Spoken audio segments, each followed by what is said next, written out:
सच्चिदानन्दरूपाय विश्वोत्पत्त्यादिहेतवे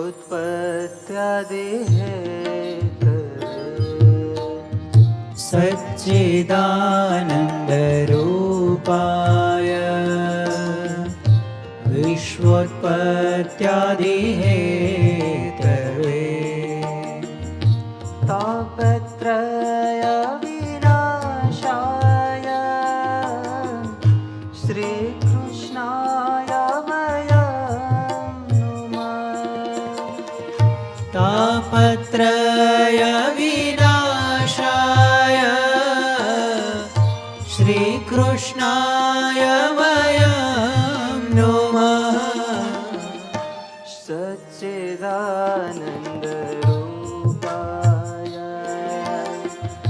विश्वोत्पत्त्यादिहेतवे सच्चिदानन्दरूपाय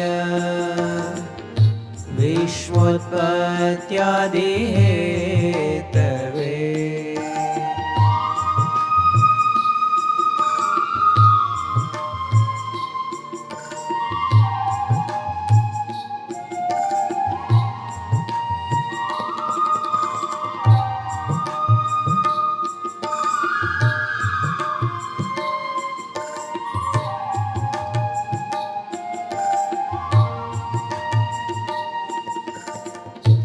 नमस्ते पुरुषं त्वाद्यम् ईश्वरं प्रकृते परम्।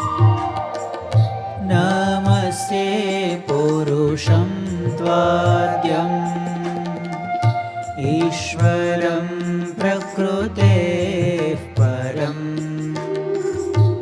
अलक्ष्यं सर्वभूतानां अन्तर्बहिरवस्थितम्। अलक्ष्यं सर्वभूतानाम् अन्तर्बहिरवस्थितम्। नमस्ते पुरुषं त्वाद्यम् ईश्वरं प्रकृते परम्। नमस्ते पुरुषं त्वाद्यम् ईश्वरं प्रकृतेः परम्।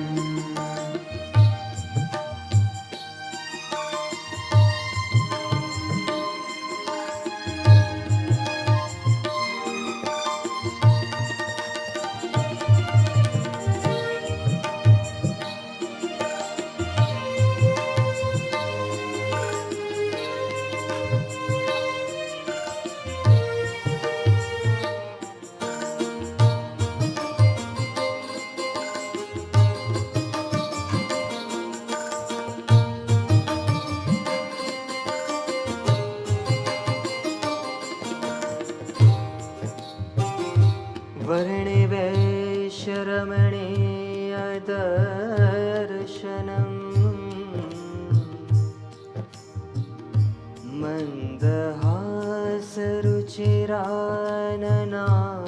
मन्दहासरुचिराननाम्बुजम्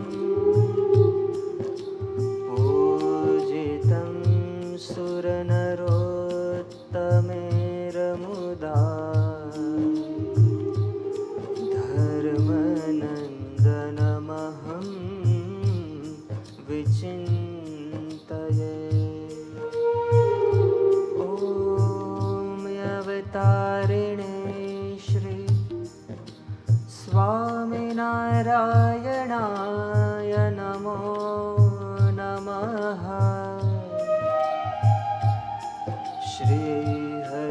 श्रीहरिकृष्णाय श्रीघनश्यामाय श्रीनीलकण्ठवर्णिने नमो नमः।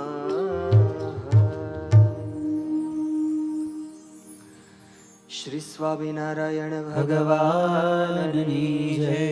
શ્રી હરિ કૃષ્ણ કૃષ્ણ મહારાજની મહારાજની જય. શ્રી લક્ષ્મીનારાયણ નારાયણ દેવની જય. શ્રી ગોપીનાથજી મહારાજની જય. શ્રી લાડીલા ઘનશ્યામ મહારાજની જય. શ્રી કૃષ્ણ કનૈયા લાલ કી જય. શ્રી રામચંદ્ર ભગવાન કી જય. શ્રી વિઘ્ન વિનાયક દેવની જય. શ્રી કષ્ટભંજન દેવની જય. ઓમ નમઃ નમઃ પાર્વતી પતય. હર હર મહાદેવ.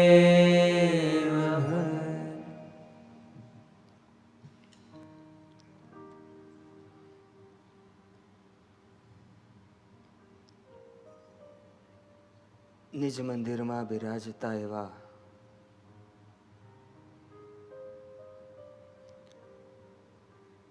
આપણા સૌના પ્રાણ પ્યારા એવા લાડીલા શ્રી ઘનશ્યામ મહારાજ,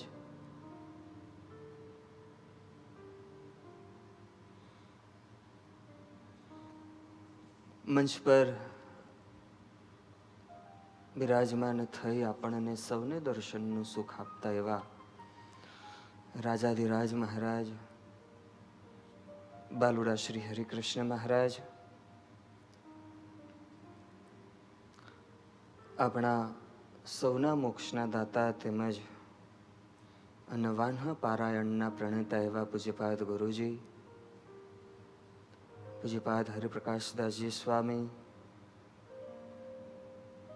પૂજ્યપાદ હરિનારાયણદાસજી સ્વામી આદિક તમામ બ્રહ્મનિષ્ઠ સંતો, પાર્ષદવર્ય રમેશ ભગતજી આદિક પાર્ષદો, સાધકો, યજમાન પરિવારના ભક્તજનો તેમજ કથા શ્રવણ કરવા માટે પધારેલા તમામ ભક્તો, ઓનલાઈન કથા સાંભળતા તમામ ભક્તોને મારા ભાવથી જય સ્વામિનારાયણ.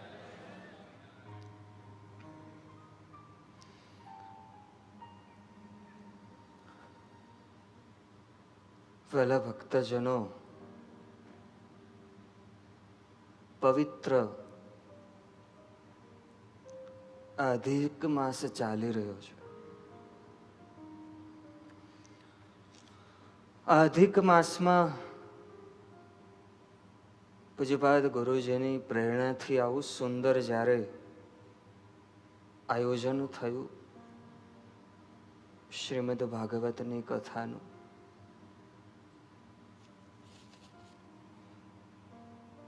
જે ગ્રંથની કથા મહારાજે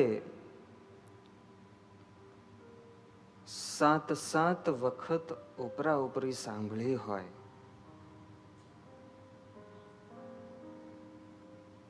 એવો અદ્ભુત ગ્રંથ છે. ગઈકાલથી આ ગ્રંથની કથાનો પ્રારંભ થયો. આજે દ્વિતીય દિવસ છે અને આ દ્વિતીય દિવસમાં જ્યારે પ્રવેશ કરવો છે, પહેલા આવો પરમાત્માનું નામ સ્મરણ કરીએ. આ પરમાત્માની મૂર્તિને આપણે આપણા હૃદયમાં ધારીએ. સ્વામિનારાયણ સ્વામિનારાયણ સ્વામિનારાયણ મારા વાલ મારે. નારાયણ સ્વામિનારાયણ સ્વામિનારાયણ મારા વાલ મારે. સ્વામિનારાયણ સ્વામિનારાયણ સ્વામિનારાયણ મારા વાલ મારે. સ્વામિનારાયણ સ્વામિનારાયણ સ્વામિનારાયણ મારા વાલ મારે. સ્વામિનારાયણ સ્વામિનારાયણ સ્વામિનારાયણ સ્વામિનારાયણ સ્વામિનારાયણ સ્વામિનારાયણ સ્વામિનારાયણ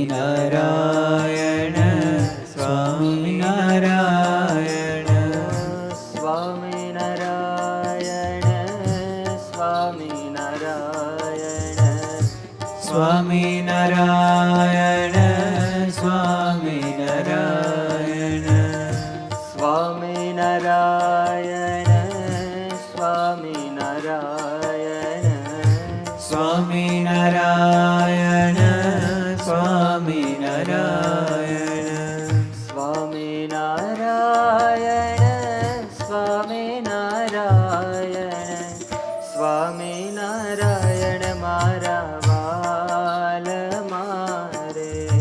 સ્વામિનારાયણ સ્વામિનારાયણ સ્વામિનારાયણ મારા વાલ મારે.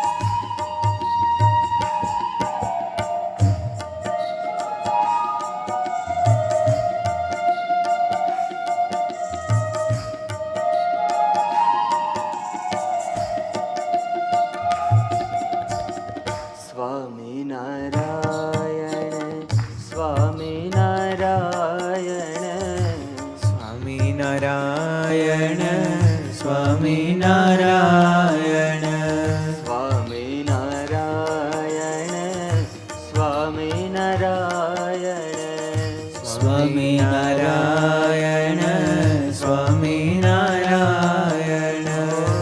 સ્વામિનારાયણ સ્વામિનારાયણ સ્વામિનારાયણ સ્વામિનારાયણ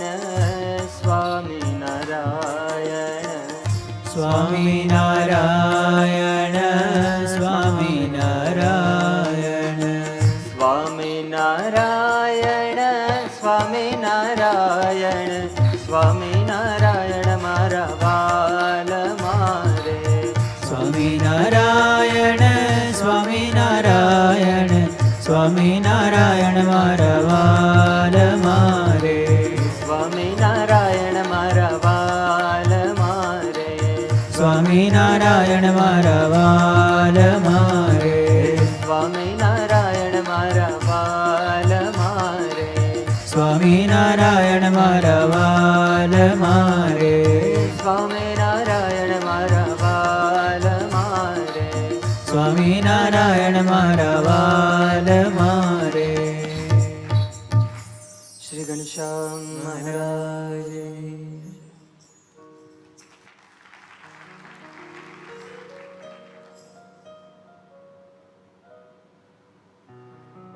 વર્ષોથી શ્રીમદ ભાગવત રૂપી આ ભાગીરથી ગંગા એ વહેતી આવી છે.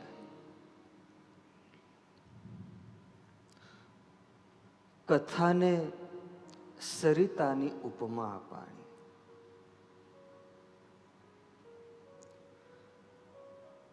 મંદિરની નહીં,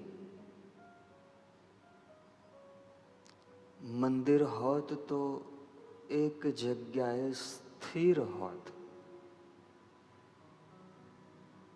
પણ નદી છે એ વહે છે. વહેતી વહેતી આપણી પાસે આવે છે.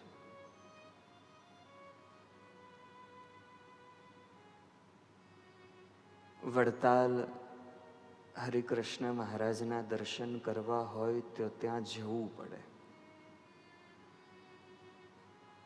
તો જ દર્શન થાય, કારણ કે એ મંદિર છે.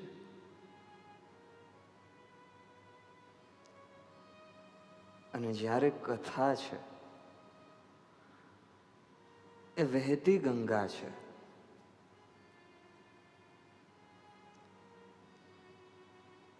આપણા સુધી આવે, આપણા સુધી પહોંચે ને એ ગંગામાં સ્નાન કરીએ, પરમ પવિત્ર બની જઈએ.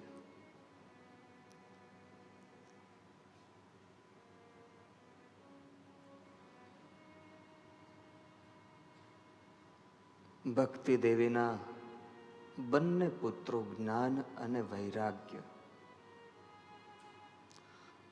આ કથા સાંભળી ત્યારે ફરી પાછા યુવાન થયા.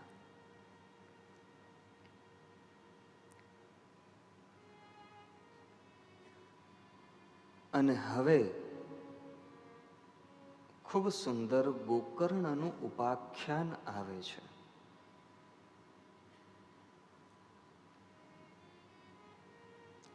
ભાગવતના મહાત્મ્યના પ્રકરણમાં ખૂબ સુંદર આ કથા લખાઈ છે. તુંગભદ્રા નદીના કિનારે આવેલું એક પ્રાચીન નગર છે. બધાય લોકો સત્યનું આચરણ કરે છે. ત્યાં આત્મદેવ નામના એક ધનવાન પુરોહિત છે. આમ તો કોઈ વાતની શરૂઆત થાય એટલે એક રાજા હતો, એક ગરીબ બ્રાહ્મણ હતો, એક જંગલ હતું અને એમાં એક ઋષિ રહેતા હતા, અને ચોથું તમે કહી દો. યાદ છે? એક લોભી. વાર્તાની શરૂઆત ત્યાંથી થાય.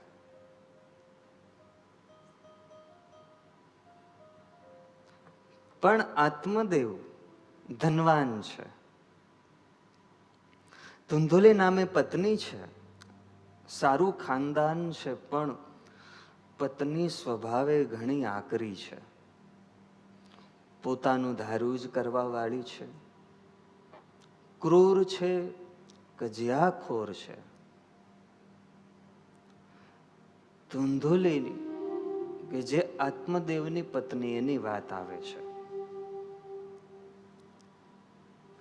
તમારે થોડા ઘણા અંશે કદાચ અનુભવ થતો હશે.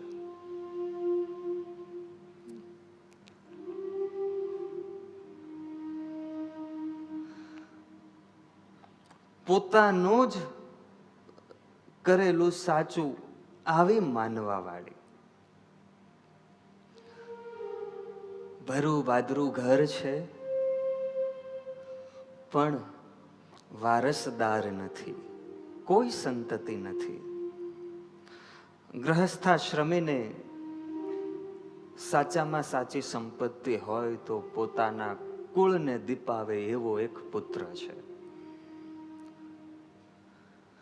પણ દીકરો નથી. આત્મદેવ ઘણી બધી કોશિશો કરી.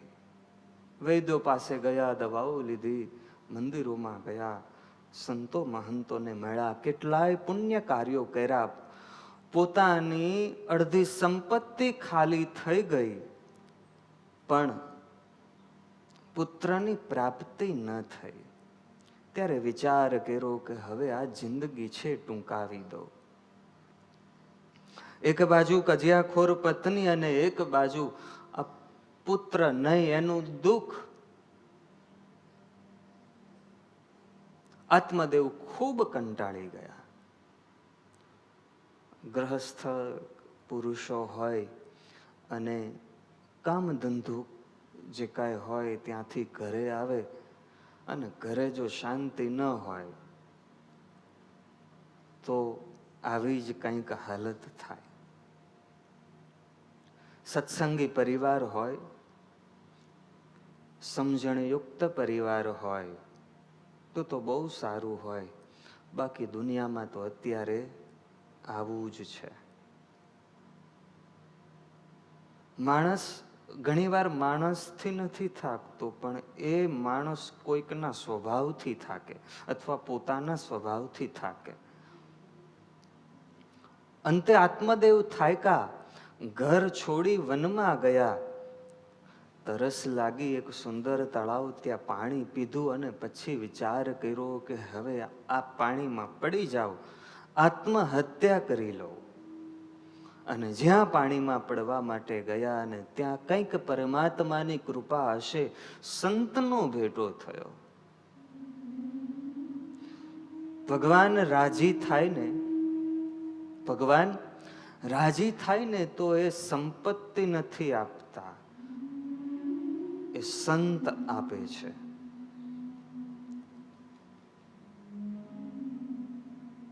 આપણા ઉપર પણ ભગવાનની કંઈક અનહદ કૃપા હશે ને, એ ભગવાનને ભેટાડે ને એવા સંત ભગવાને આપણને આપ્યા.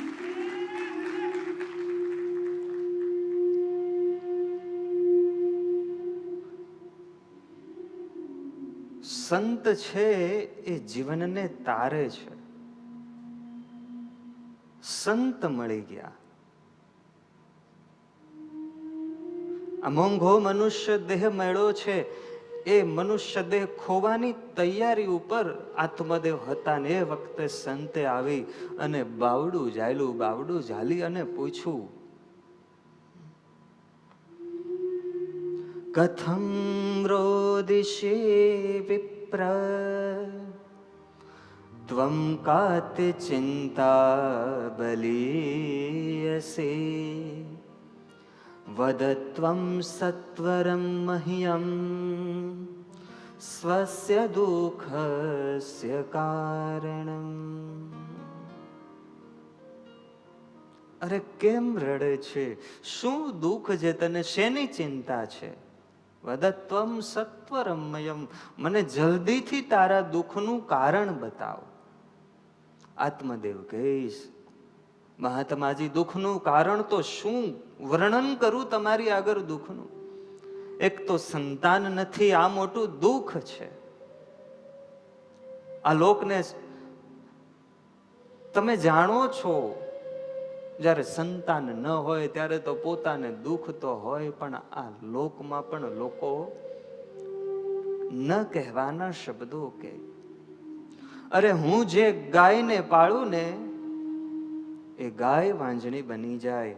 હું જે વૃક્ષ વાવું એ વૃક્ષ ઉપર ફળ ફૂલ ન આવે. આવો ભાગ્યો છું, પુત્રહીન છું. આવું જીવન જીવીને શું પ્રયોજન?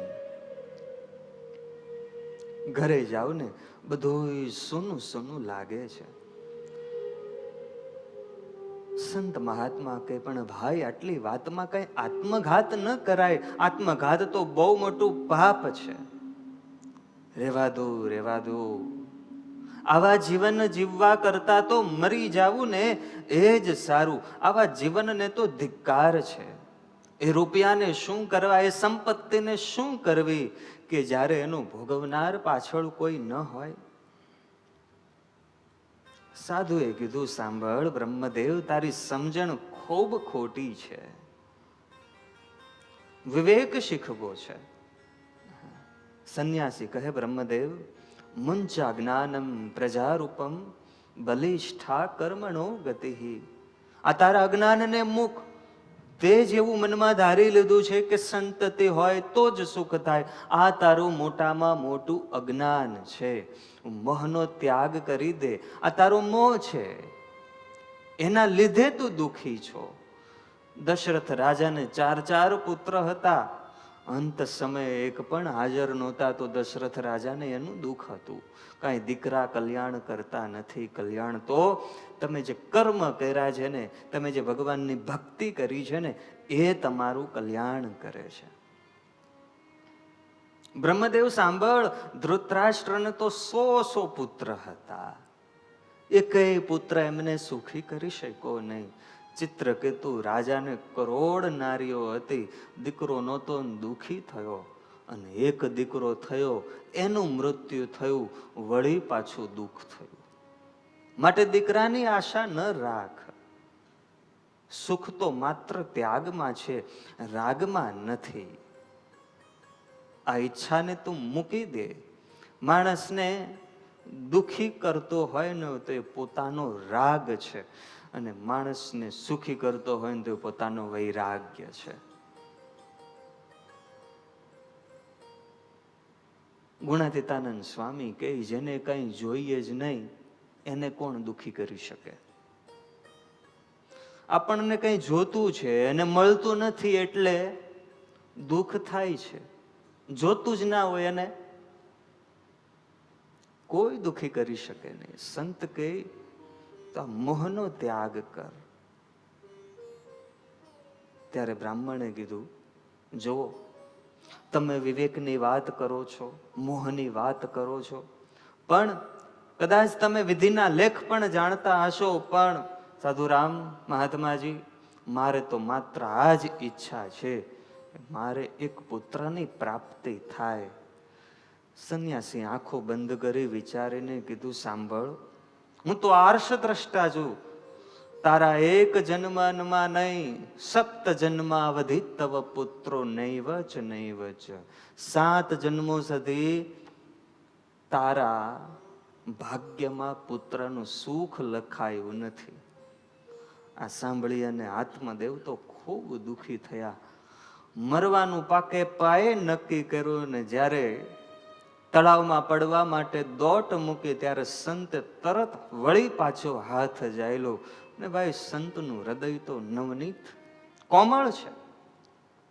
સાધુ હૃદય નવનીત સમાના, કહા કવિન પર કહા ન જાના. તમને સૌને આવડતી હશે નહીં આ પંક્તિ? આવડે? થોડી ઘણી આવડતી હશે, ગાઈએ તો એક સાથે. સાધુ હૃદય નવનીત સમાના, કહા કવિન પર કહા ન જાના. નિજ પરિતાપ દ્રવહે નવનીતા, પર દુઃખ દ્રવહે સો સંત પુનીતા. સાધુ હૃદય નવનીત સમાના. સાધુનું હૃદય તો માખણ જેવું કોમળ હોય, પણ ભાઈ માખણ ચૂલે ચડે તો એ પીગળે, સાધુ કાંઈ પીગળે નહીં. સાધુએ હાથ જાયલો, હૃદય દ્રવી ગયું. ઉભો રે, પોતાની જોડીમાંથી એક ફળ કાઢીને આપ્યું. આ મારી જિંદગીની સાધનાનું ફળ છે, તારી પત્નીને ખવડાવજે, જા, તને પુત્ર થશે. સંતના આશીર્વાદ લઈ ઘરે આવ્યો, પત્નીને ફળ આપ્યું. સાંભળ, આ સાધુ મહાત્માએ ફળ આપ્યું છે, આ તું જમી જા. આપણને સંતાન નથી, આપણને આ બહુ મોટું દુઃખ છે ને, આ સાધુએ આપણું દુઃખ ટાળ્યું છે, આ જમી જાજે. પોતાની પત્નીને આ ફળ આપ્યું, પણ પત્નીની વિચારધારા વળી હલકી વિચાર આવ્યો, હું આ ફળ ખાઈશ તો મને ગર્ભ રહેશે, પેટ વધી જશે, પછી બીજું ત્રીજું કાંઈ ખવાશે નહીં, બીજે ત્રીજે ફરવા જવાશે નહીં, અને આમ ક્યાંક જવાનું હોય અને કોઈક લૂંટારા પાછળ પડ્યા હોય તો ઝડપથી દોડાશે નહીં. અરે, પ્રસવ આડો થશે તો મારું મૃત્યુ થશે, આ પ્રસવની પીડા કેમે કરીને સહન કરું? આ બધા નિયમ પાળવાના, આના કરતા તો આમનામ જ હું સુખી છું, વાંજણી જ સુખી છું, આવો વિચાર કર્યો, ફળ ખાધું નહીં. એમાં થોડા દિવસ પછી એની બહેન આવી, એની બંને બધી વાત કરી, એટલે એણે બેણે કીધું કે તું ચિંતા ન કર, મારા પેટમાં અત્યારે ગર્ભનું પોષણ થાય છે, તું ગર્ભવતી હોવાનો દેખાવ કર, મારે પુત્રનો જન્મ થશે, એ હું પુત્ર તને આપી દઈશ, એના બદલામાં તું મને કંઈક સંપત્તિ આપજે. લેવડ દેવડનો વ્યવહાર કર્યો, પણ કે આ ફળનું શું કરવું? આંગણામાં ગાય છે, ગાયને ખવડાવી દે. ફળ ગાયને ખવડાવી દીધું. આ બાજુ દેખાવ કર્યો. ધીરે ધીરે કરતા કરતા સમય પછી સમય વ્યતીત થયો અને એની બહેનને પુત્રનો જન્મ થયો. એ પુત્ર લઈ અને પછી આ ધુંધુલીને આપ્યો. આલે અને ધૂંધલીએ તો પછી જાહેરાત કરી, આત્મદેવને વાત કરી અને પુત્ર જન્મોત્સવનો ઉત્સવ એની ઉજવણી કરી. પુત્રનું નામ રાખ્યું ધુંધુકારી. પત્ની ધુંધુલી અને પુત્રનું નામ ધુંધુકારી.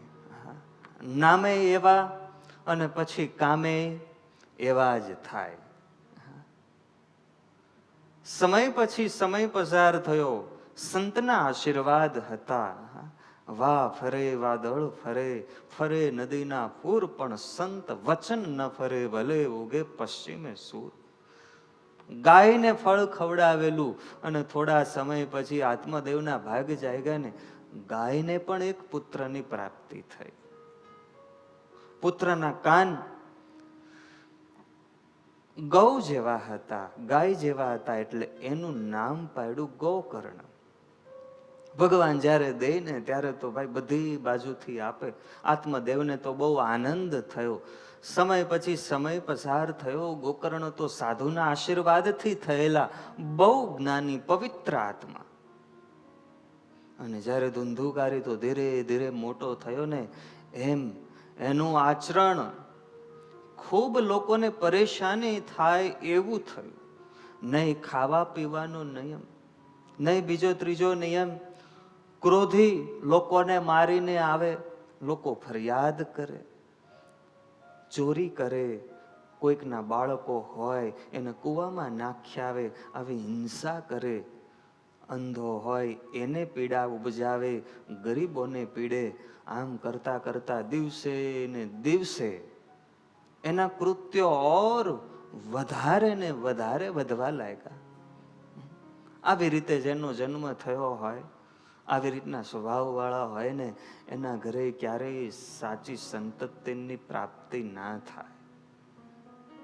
જેવી માને એવા દીકરા.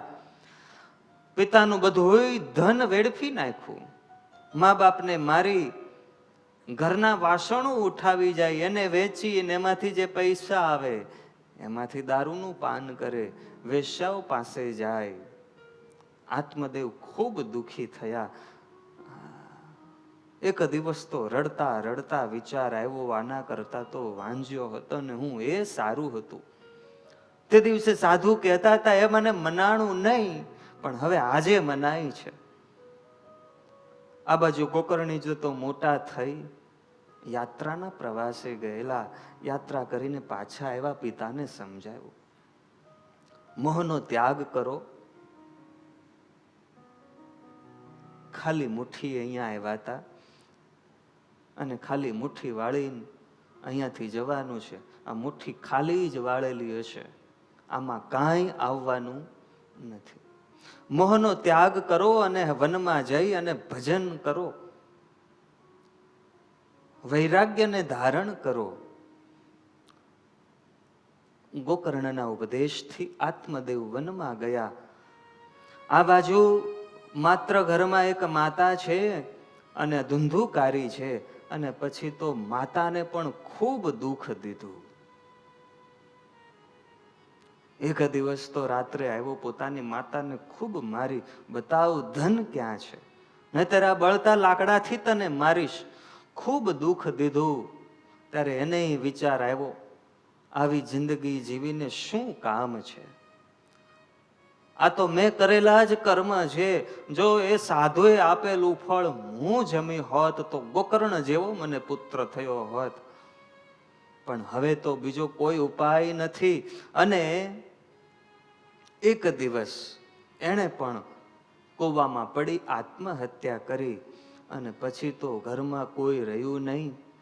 વેશ્યાઓને ઘરમાં લાવ્યો, 5 વેશ્યાઓને લાવ્યો. એના સાથે ભોગ ભોગવે. ભોગ ભોગવવા માટે ધન જોઈએ. એક દિવસ રાજાનો ખજાનો ફાડી અને આવ્યો, ધન લઈ આવ્યો. વેશ્યાઓએ જોયું કે આપણા માટે આ બધું કરે છે, પણ આજે તો રાજાના ઘરે ચોરી કરી છે.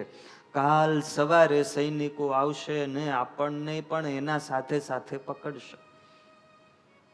માટે હવે એક કામ કરીએ, આપણે આ બધું ધન લઈ લઈએ અને આને મારી નાખીએ. અને 5 વેશ્યાઓએ ધંધુકારી સૂતો તો એને પહેલા બાંધી દીધો. બાંધીને એના મોઢામાં ધગધગતા અંગારા નાખ્યા. ખૂબ રાડો પાડતો તો મોઢા ઉપર વળી પાછો દાટો દઈ દીધો. આમ કમોતે ધંધુકારી મર્યો. કરવું શું? ઘરમાં જ ખાડો ખોદી અને ઘરમાં જ દાટી દીધો. બ્રાહ્મણનો દીકરો અગ્નિ સંસ્કાર ન થયો ને વાસનાને લઈ અને પછી પ્રેત યોનીને પામ્યો છે. વંટોળિયા રૂપે ભટકે, ભૂખ અને તૃષાથી પીડાતો આ બાજુ ગોકર્ણ, એને ખબર પડી, એને શ્રાદ્ધ કર્યું. વિચરણ કરતા કરતા ગોકર્ણ પોતાના ઘરે આવ્યા. કોઈને ખબર ન પડે એમ રાત્રે પોતાના ઘરે આવ્યા ને ઘરમાં રોકાણા. સૂતા ત્યાં તો ક્યારેક અલગ અલગ આકૃતિઓ દેખાય, ક્યારેક વરુની દેખાય, ક્યારેક હાથીની દેખાય, ક્યારેક સિંહની દેખાય. આમ રાડો પાડે એટલે ગોકર્ણએ તરત પૂછ્યું, કોણ છો? તો જે હો તે મને કે.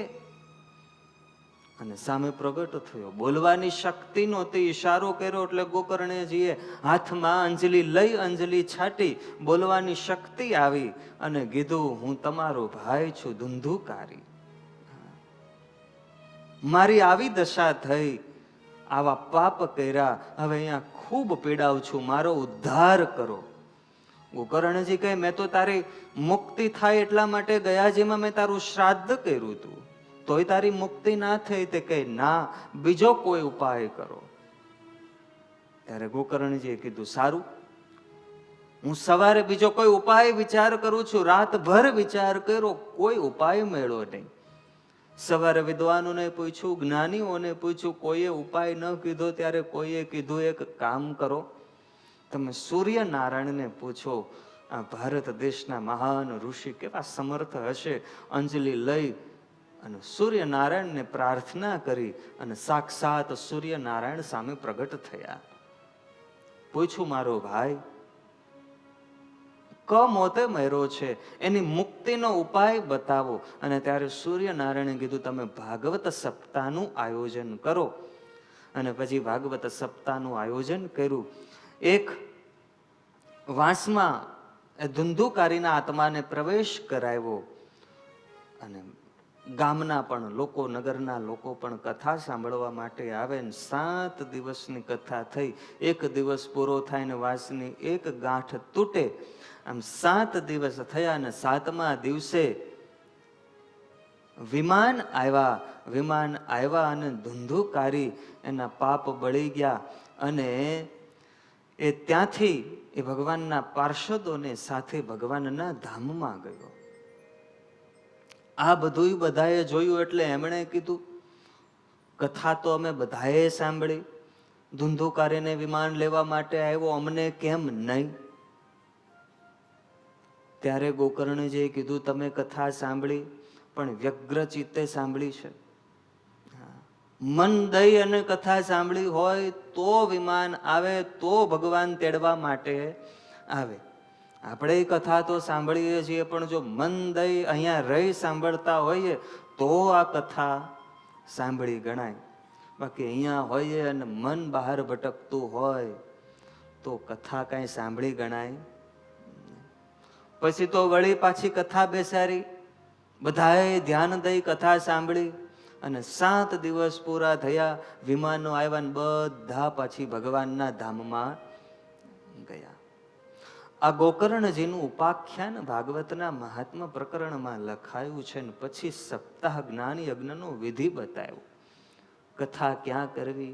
તો કે તીર્થ સ્થળ હોય, વન હોય, મંદિર હોય, પોતાના ઘરે હોય. પણ આમાં તીર્થ સ્થળ, મંદિર હોય એ સૌથી ઉત્તમ સ્થાન છે. વક્તાના નિયમો કીધા. વિરક્તો વૈષ્ણવો વિપ્રો વેદશાસ્ત્ર વિશુદ્ધિકૃત.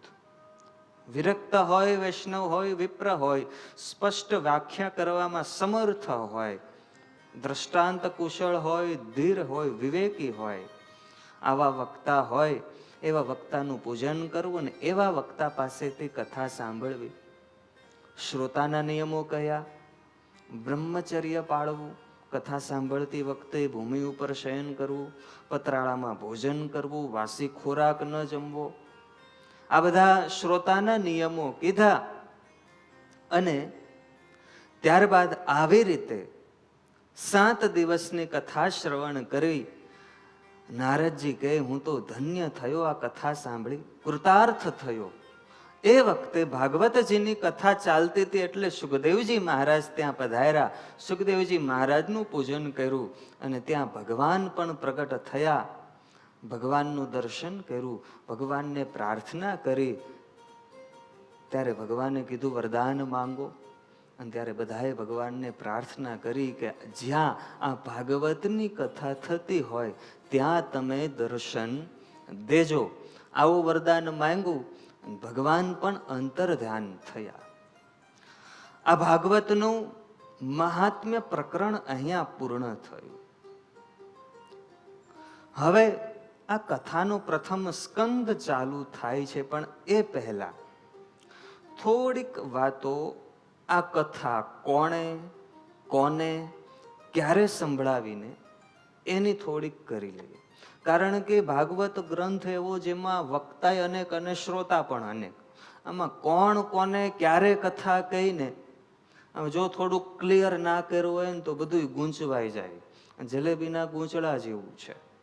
એટલા માટે સૌ પ્રથમ જ્યારે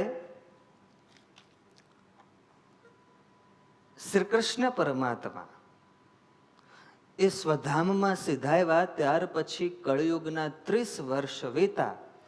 ત્યારે ભાદરવા સુદ 9મીથી સુખદેવજી મહારાજે રાજા પરીક્ષિતને આ કથા સંભળાવી હતી. એટલે 30 વર્ષ વ્યતીત થયા ત્યારે સૌ પ્રથમવાર સુખદેવજી મહારાજે પરીક્ષિતને સંભળાવીને ત્યારબાદ 230 વર્ષ વીતા. ત્યારે અષાઢ સુદ 9મીથી ગોકર્ણજીએ ધુંધુકારીને આ કથા સંભળાવેલી. વળી પાછા બીજા 30 વર્ષ વીતા. એટલે કે કુલ કળિયુગના કૃષ્ણ પરમાત્મા ધામમાં ગયા ત્યાર પછી કળિયુગના 260 વર્ષ વીતા. ત્યારે કારતક સુદ 9મીથી સનકાદિકોએ નારદજીને આ કથા સંભળાવી હતી. એટલે આવી રીતે ઉત્તરોત્તર આ કથા સંભળાવવામાં આવી છે. આ એક કથા જે આ વાત છે એને મગજમાં થોડીક ક્લિયર કરીને રાખજો. ત્યારબાદ હવે વ્યાસ ભગવાન આ શ્રીમદ ભાગવતની કથાની શુભ શરૂઆત કરે છે. આ ભાગવતનો પ્રારંભ સૌ પ્રથમ મંગલાચરણથી કરે છે. જન્માદ્યસ્ય યતોન્વયાદિતરત ચાર્થોષ્વભેગ્યસ્વરાટ તેને બ્રહ્મરુદાચાદિકવયે મૂયન્તિ યત્ સૂરય તેજો વારિમૃદામ યથા વિનિમયો યત્ર ત્રિસર્ગો મૃષા ધામ્ના સ્વેન સદા નિરસ્તકુહકમ સત્યમ પરમ ધીમહિ. ખૂબ સુંદર વ્યાસ ભગવાને આ મંગલાચરણ કર્યું છે. જન્માદ્યસ્ય યતોન વ્યતાદિતરતસ. જેના થકી આ જગતની ઉત્પત્તિ થાય છે, જે આ જગતની સ્થિતિના કરનારા છે, જે આ જગતના પ્રલયના કરનારા છે, એ પરમાત્માના ચરણોમાં વંદન કર્યા છે. અને ત્યારબાદ તો વ્યાસ ભગવાને આ ભાગવતની કથાને બહુ સરસ ઉપમા આપી છે.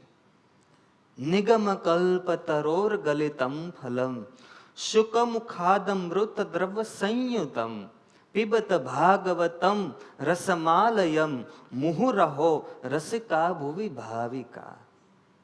આ ફળ કેવું છે એની બહુ સુંદર અદ્ભુત ઉપમા આપી છે. વેદરૂપી વૃક્ષ છે.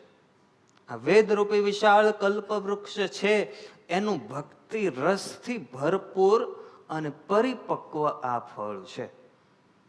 હવે ધ્યાન દઈ અને સાંભળજો, કેવું છે? ભક્તિ રસથી ભરપૂર છે.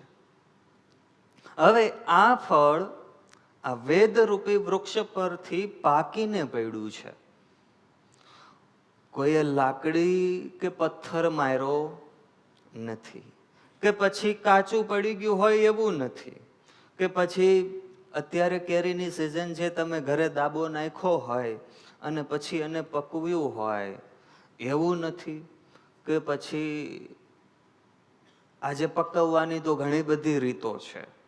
હા, આજકાલ કેરીને પણ ઇન્જેક્શન મારીને પકવવા માંડ્યા છે, એને ઇન્જેક્શન મારી અને મીઠી કરે છે. આવું ફળ નથી, મીઠું મધુરું ફળ છે.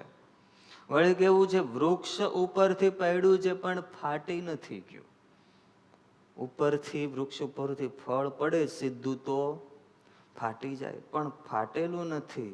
શાખા પ્રશાખા, એક ડાળ પરથી બીજી ડાળ ઉપર, બીજીથી ત્રીજી, આમ કરતા વચ્ચે વચ્ચે હોલ્ટ લેતું લેતું આવ્યું છે. હા, જે ગતિ સીધું ફળ પૃથ્વી ઉપર પડે તો એ ફૂલ ગતિથી પડતું હોય, પણ એ શાખા પ્રશાખા ઉપરથી પડતું આવે એટલે એની ગતિ અવરોધાઈ જાય, એટલે નીચે પડ્યું પણ ફળ ફાટ્યું નથી. આવું આ ફળ છે. એ ફળ શાખા પ્રશાખા કરતું આપણી પાસે આવ્યું, પણ કોઈએ પૂછ્યું ફાટ્યું નથી, પણ ખાટું તો નહીં હોય ને, ગળ્યું તો હશે ને? ત્યારે વ્યાસ ભગવાને કીધું ખાટું નહીં, એની ગેરંટી છે. આ અતિ મધુરું ફળ છે, તે કે માની થોડું લેવાય, ચાખવું પડે કે નહીં. ત્યારે વળી પાછું કીધું વ્યાસ ભગવાને, આમાં પોપટે ચાંચ મારી છે. પોપટ ચાંચ મારી ફળ કેવું હોય? ખૂબ મધુરું હોય. આ ફળ મીઠું જ છે. આમાં સુખદેવજીએ ચાંચ મારી છે. કહેતા સુખદેવજીએ આ કથા કહી છે એટલા માટે આ ફળ મીઠું મધુરું છે. તો કે સુખ એટલે પોપટ, એણે ગ્રહણ કરેલું છે. હવે ફળ મીઠું છે, પણ આ ફળમાં રસ કયો છે? કેરી હોય તો ખાટી હોય, આમાં રસ કયો? તો કે મધુર રસ છે. પણ આ રસ છે એ મધુરો પણ છે. આ રસ કયો છે? એ પરમાત્માનો રસ છે.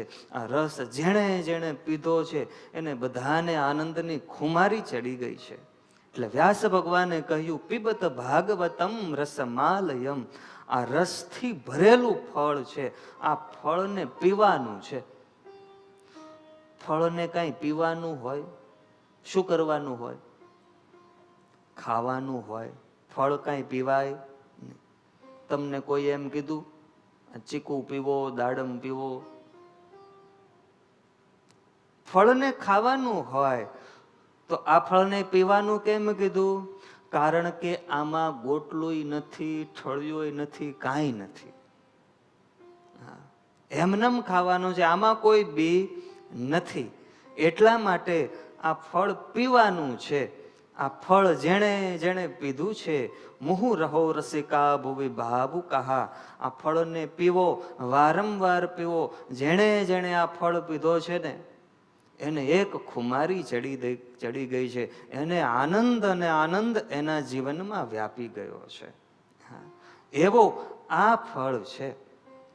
અને ત્યારબાદ કથા પ્રારંભ કરતા વ્યાસ ભગવાન બહુ સુંદર શ્લોક લખે છે. નૈમિષે નિમિષ ક્ષેત્રે ઋષયો શૌનકાદય. નૈમિષે નિમિષ ક્ષેત્રે ઋષય શૌનકાદય. ઋષયો શૌનકાદય. ઋષય શૌનકાદય.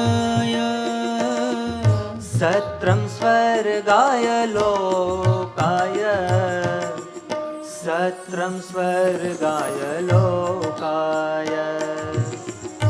નૈમિષ निमिषक्षेत्रे ऋषय शौनकादय सत्रं स्वर्गाय लोकाय सहस्रसममासत सहस्रसममासत नैमिषे निमिषक्षेत्रे ऋषय शौनकादय नैमिषे निमिषक्षेत्रे ऋषय शौनकादय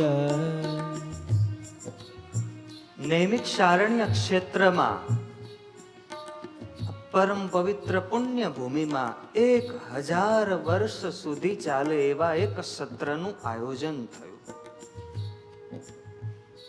88,000 ઋષિઓ એકત્ર થયા છે.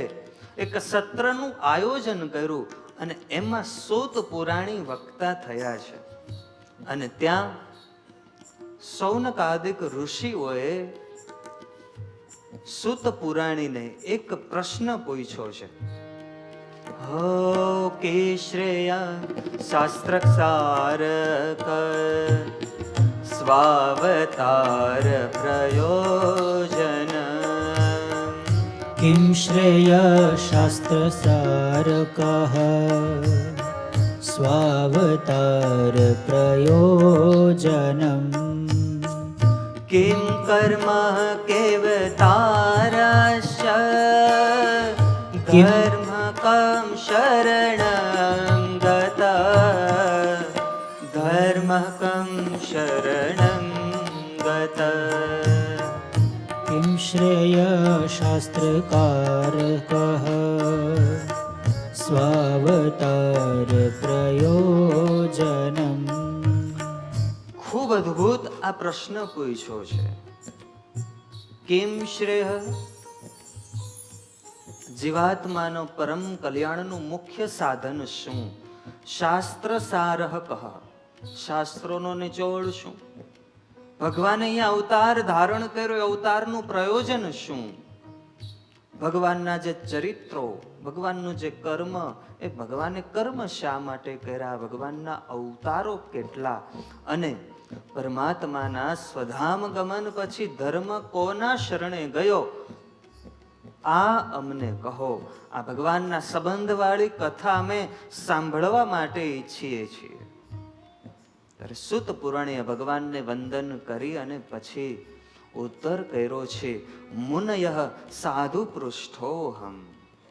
તમે બહુ સુંદર પ્રશ્ન પૂછ્યો છે. આ ભગવાનના સંબંધ વાળો પ્રશ્ન છે. સૌ પ્રથમ તો તમારો પહેલો પ્રશ્ન, કિમ શ્રેય જીવાત્માનું પરમ કલ્યાણનું સાધન શું? અરે સૂત પુરાણી એનો જવાબ આપતા બહુ સુંદર વાત લખી. ઓ સવે પુંસાં પરો ધર્મો યતો ભક્તિરધોક્ષજે स वै पुंसां परो धर्मो यतो भक्तिरधोक्षजे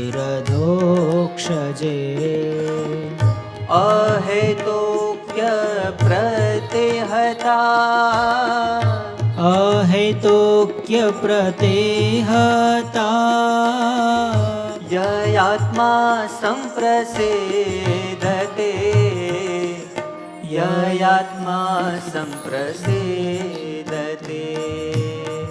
सर्वे पुंसां परो धर्मो यतो भक्तिरधोक्षजे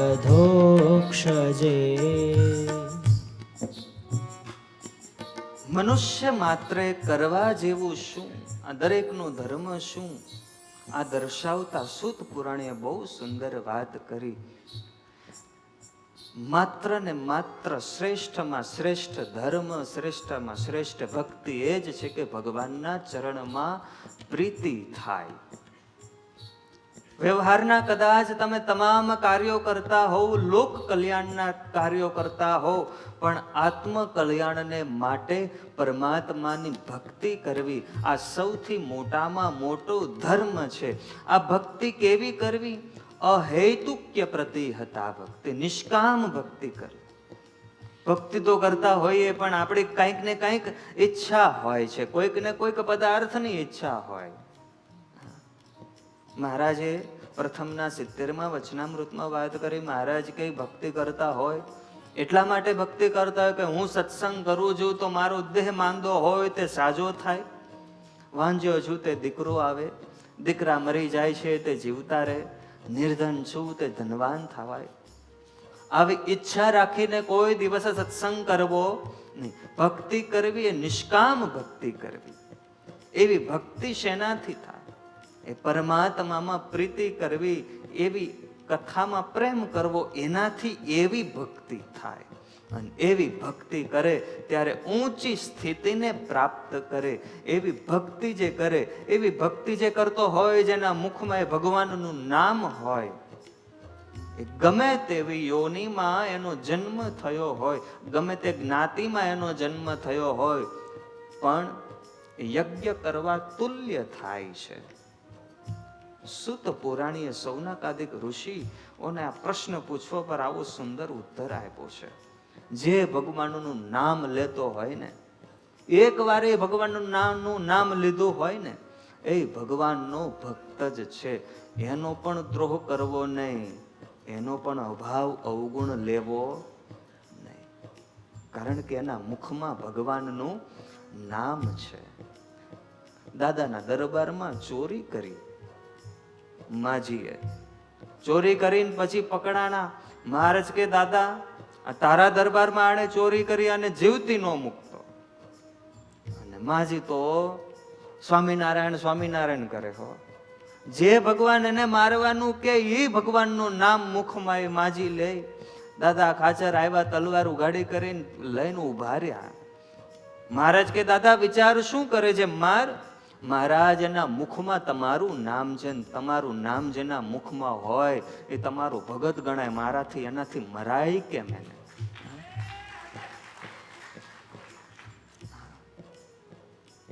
ભગવાનનું નામ જેના મુખમાં હોય, ભગવાનનો ભક્ત છે.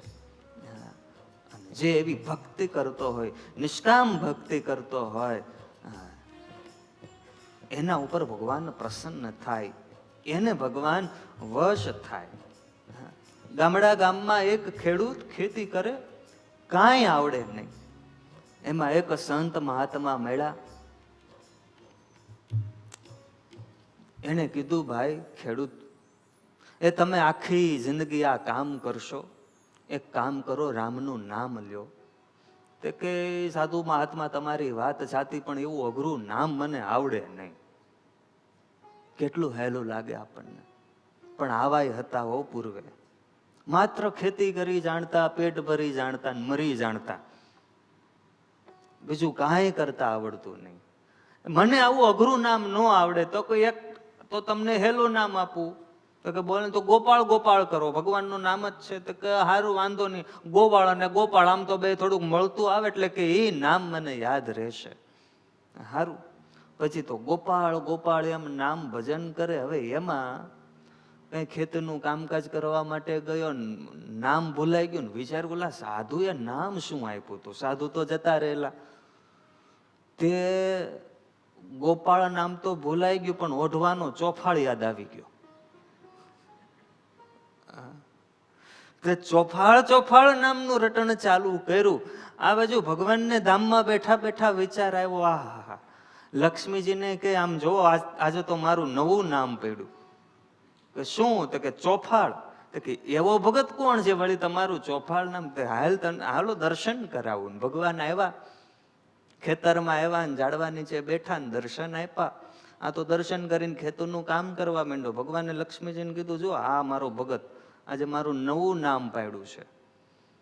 લક્ષ્મીજી પાસે આવ્યા, ખેડૂતની પાસે આવ્યા, આવીને કીધું કે આ તમે ગોપાળ આ ચોફાળ ચોફાળ કરો છો, એ કોણ?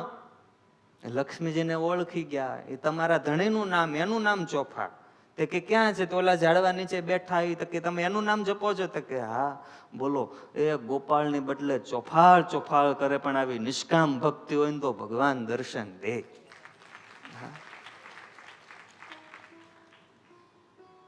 એક વાર નામ લીધું હોય ને એનું કામ તો થાય.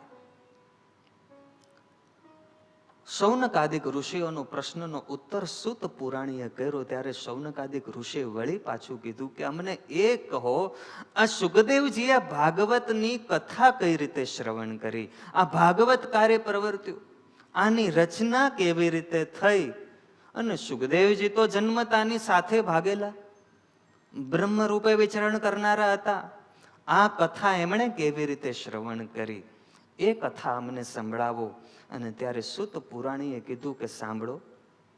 દ્વાપરે સમનો પ્રાપ્તે તૃતીયે યુગ પર્યયે જાત પરાશરાદ્યોગી વાસમ વ્યામ કલયા હરે.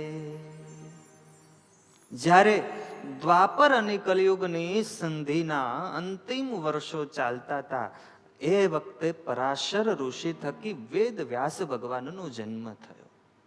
આ પરમાત્માના કળા અવતાર છે. યમુનાના તટમાં એક દ્વીપમાં એમનો જન્મ થયો એટલે એમનું નામ દ્વૈપાયન પડ્યું. વર્ણશ્યામ હતો એટલે કૃષ્ણ દ્વૈપાયન કહેવાયા. એમણે વેદના વિભાગ કર્યા એટલા માટે એમનું નામ વેદ વ્યાસ પડ્યું. વ્યાસ શું કામ પડ્યું? તો કે એમણે વેદના 4 ભાગ કર્યા, વિસ્તાર કર્યો, એટલા માટે એમનું નામ વ્યાસ. એટલે આખું નામ વેદ વ્યાસ, આવું એમનું નામ પડ્યું. વેદ વ્યાસ ભગવાને વેદના 4 ભાગ કર્યા અને ત્યારબાદ એમણે મહાભારતની રચના કરી, પુરાણોની રચના કરી. આ બધી રચના કરી અને પછી બેઠા, પણ અંતર શાંત થયું નહીં. બેઠા છે, ચિંતા કરે છે, મારી શું ભૂલ છે, મારી ક્યાં ખામી રહી ગઈ છે જેથી કરીને હજુ મને અંતરમાં અશાંતિ વર્તે છે. પોતાના ઉપર તપાસ કર્યો છે. આજે માણસ પોતાના કદાચ પરિવારને સમય નહીં આપતો હોય, પણ કદાચ પરિવારને સમય આપશે, મોબાઈલને પણ સમય આપશે, મિત્રોને પણ સમય આપશે. માણસ પોતાને સમય નથી આપતો, આત્મચિંતન નથી કરતો, મનોમંથન નથી કરતો.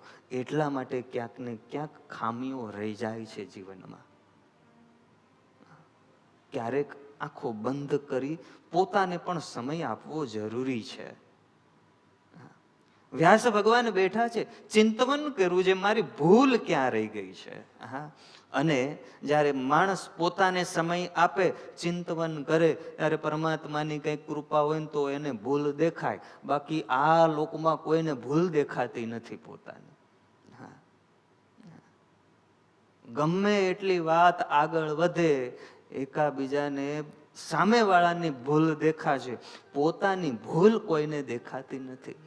એટલા માટે આપણા સંતો લખે, ભગવાનને એવી પ્રાર્થના કરી કે ભાઈ, એ ભગવાન મને મારી ભૂલ ઓળખાય, એ થાજે એવો અનુકૂળ, એ પ્રભુ મને થાજે એવો અનુકૂળ, જેથી મને સોજે મારી ભૂલ. જે થાજે એવો અનુકૂળ, પ્રભુ મને થાજે એવો અનુકૂળ, જેથી મને સૂજે મારી ભૂલ. પોતાની ભૂલને ઓળખવી હોય તો આ ભગવાનને પ્રાર્થના કરવી પડશે. શબ્દો તો એલઈડીમાં દેખાય છે, હવે તો આપણે ખાલી બોલવાનું છે. શું કેવું? હે દોષ દીજાને દોષ બીજાને દેતા પહેલા હું સમજો મારી ભૂલ. જે દોષ બીજાને દેતા પહેલા હું સમજુ મારી ભૂલ. જે પાપ બધાએ પ્રગટ કરીને, પાપ બધાએ પ્રગટ કરીને થઈ જાવું હળવો ફૂલ, પ્રભુ મને થાજે એવો અનુકૂળ જે. થાજે એવો અનુકૂળ, પ્રભુ મને થાજે એવો અનુકૂળ, જેથી મને સૂજે મારી ભૂલ. એ જેથી મને સૂજે મારી ભૂલ, એ જેથી મને સૂજે મારી ભૂલ. હવે ભગવાનને પ્રાર્થના કરતા રહેવું, પ્રભુ મને મારી ભૂલો ઓળખાવજો. વ્યાસ ભગવાન મન ખિન્ન કરીને બેઠા છે, ઉદાસ છે. શું કરવું? હજુ કંઈક અધૂરું અધૂરું જીવનમાં લાગે છે, તૃપ્તનો અહેસાસ નથી થતો. અને એ જ વખતે કંઈક પરમાત્માની ઈચ્છા હશે અને નારદજી નારાયણ નારાયણ કરતા કરતા પધાર્યા.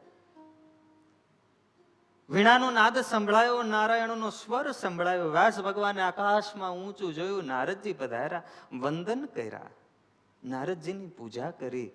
નારદજી કહે, અરે વ્યાસજી, આ તમારું મુખ ઉદાસ કેમ દેખાય છે? આટલા બધા ઉદાસ કેમ છો? વ્યાસ ભગવાન કહે, આટલા આટલા કાર્યો કર્યા પણ હજુ મને શાંતિ નથી થતી, અશાંતિ વર્તે છે. આનું કારણ શું એ મને દેખાતું નથી. ત્યારે નારદજી એમને ભૂલ ઓળખાવી છે. ભવતાનુદતે પ્રાયમ યશો ભગવતો મલમ યૈનૈવાસો ન તુષ્યેત મન્યે તદ્દર્શનમ ખિલમ. તમે બધુંય કર્યું છે પણ હજુ સુધી પરમાત્માનો યશ ગાયો નથી, પરમાત્માના ચરિત્રો તમે હજુ લખ્યા નથી. અત્યાર સુધી જાનૈયાના ગીત ગાયા પણ વરરાજાના ગીત ગાવાના બાકી છે. આ પરમાત્માના ચરિત્રો, એનો યશ જ્યારે તમે ગાશો ને ત્યારે તમારા અંતરમાં શાંતિ થશે. જે શાંતિ પરમાત્માના ચરિત્રોમાં છે, જે શાંતિ ભગવાનના કીર્તનોમાં છે ને, શાંતિ બીજે ક્યાંય નથી. અકબરના દરબારમાં 9 રત્નો હતા. પંડિત તાનસેન, જેનું સંગીત એટલે અદ્ભુત સંગીત. તાનસેન ગાતા હોય, ભલભલા ઉભા રહી જાય. પણ અકબરના મનમાં તાનસેનનું સંગીત સાંભળીને શાંતિ નહોતી થઈ. એ શાંતિ તાનસેનના ગુરુ હરિદાસ, જે ભગવાનની સંભાળીને ભગવાનના માટે કીર્તનો ગાતા હતા ને, એનું સંગીત સાંભળીને શાંતિ થઈ. આ જગતના કલાકારોના મોઢે ગવાયેલા કીર્તનોમાં શાંતિ ન હોય, પણ આવા સંતોના કીર્તનો, સંતોના મુખે કીર્તનો ગવાતા હોય ને, એમાં એ શાંતિનો અહેસાસ થશે.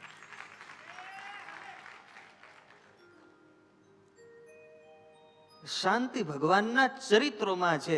નારદજીએ વ્યાસજીને કીધું, આ તમે અધૂરું કાર્ય છે, તમે પૂર્ણ કરો તો તમને ખરેખર શાંતિ થશે. અને ત્યારબાદ વ્યાસ ભગવાને સમાધિમાં ગયા અને ભગવાનના ચરિત્રો જોયા અને એ સ્મરણ કરી ભક્તિને કેન્દ્રમાં રાખી અને શ્રીમદ ભાગવત નામે આ મહાપુરાણની રચના કરી. વ્યાસ ભગવાને કીધું, નારદજી, તમે મને આ ઉપાય તો બતાવ્યો ને, એ પ્રમાણે હું રચના પણ કરું,